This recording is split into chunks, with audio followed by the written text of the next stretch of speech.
So I'm watching Marvel's Iron Fist on Netflix, and good show. I'm impressed. Um, Up until it's just there's just something I've noticed about some of these shows that at so season one of Daredevil, very well done, very well put together. The whole season I felt was tight.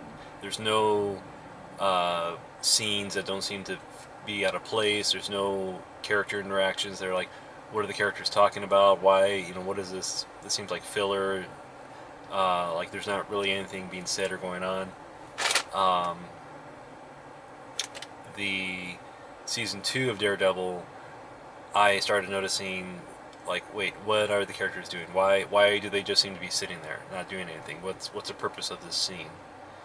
Um, Jessica Jones was good as well. It was kind of weird and interesting because um, it's with Jessica Jones. It seemed like the show would be um, okay. It's interesting now. I'm getting a little bored with it. Now it's interesting again.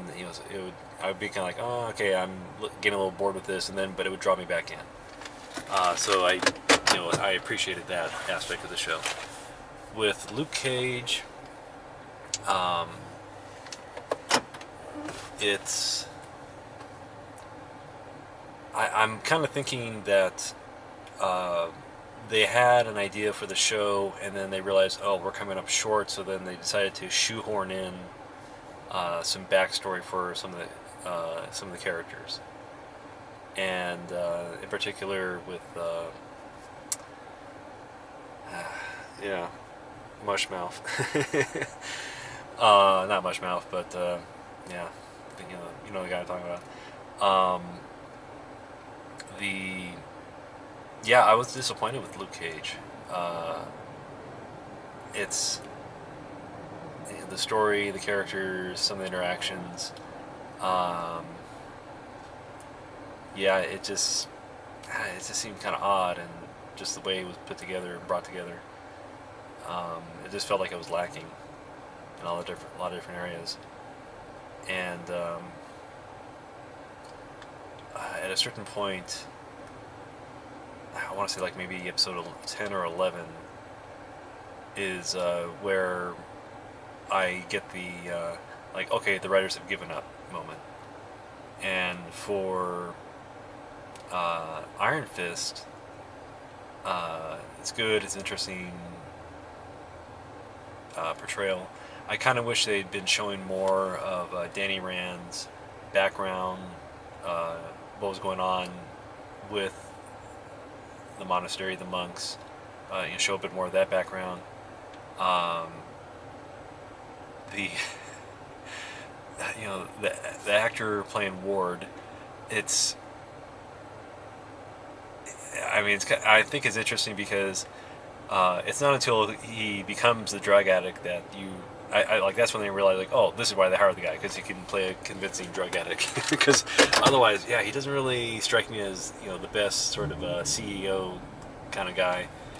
Um, and even um, the actress playing Joy, um, like, okay, it's the way the characters are written. I kind of having a issue with, because um, what else is going on with these people? We're not getting the hint of these people have lives. And then something else that I'm noticing in a couple of different shows, um, these guys seem to have no idea of recollection of World War II and Captain America, because he was this known super person, and then on top of that, you have like Iron Man has been around for at least a decade by this point, right? Or a little bit more than a decade.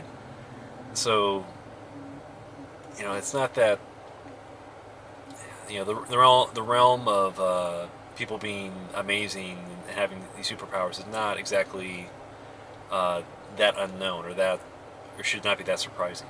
So, um, and nobody references comic books either.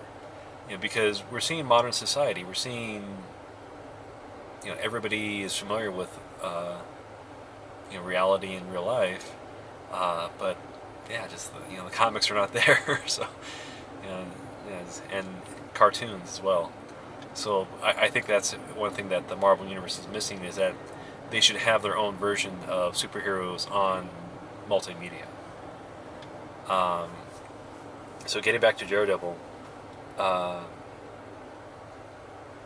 yeah, there's one point where it's like, okay, I think the writers have given up, and that's when Madame Gal, like they capture Madame Gal, like, so now what? Um, because yeah, it's a person who's evil, a person who kills, and okay, so we're not killing this person. I mean, and that's the other interesting thing about these shows, is that these neat characters, and they kind of kill them off, somewhat quickly, or just like, oh, here for 2-3 episodes, and then they're gone. And now with Madame Gal, like, well, we're not going to kill her off. I'm like, what? Huh? So, and then the twist of the characters' allegiances. So, I mean, yeah. I am liking the interesting portrayal of chi energy work. And then it's fascinating how, because I'm just thinking, like, boy, so none of these guys know about Reiki, and then finally you see books on Reiki, which is very much in line with what these characters are supposed to be familiar with and understand. So, yeah, just some interesting, odd ideas and elements that are being portrayed and displayed in the show. So,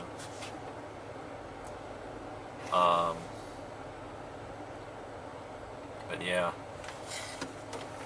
I mean, it's interesting, but at the same time, like, just a bit lacking here and there. So, anyways, yeah, they need to bring back Stephen DeKnight as a showrunner.